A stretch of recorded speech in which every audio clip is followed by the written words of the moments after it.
كيكه بكريمه الليمون. هاد الوصفه دارت حاله واحد الوقت في اليوتيوب، وصفه سهله بنينه وتليق بزاف في الصيف.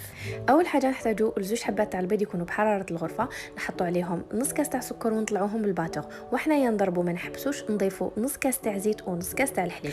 بعدها نزيدوا عليهم ملعقه صغيره تاع لافاني، كاس وربع تاع لافارين نكونوا غربلناها، وان باكي تاع لا ليفور ولو زيست دو سيترون نديروه مع لافان باش يطلق لنا الريحه ديالو مليح. جبت ان مول يدخل للفوغ، دهنته بالزبده ودرت له لافارين.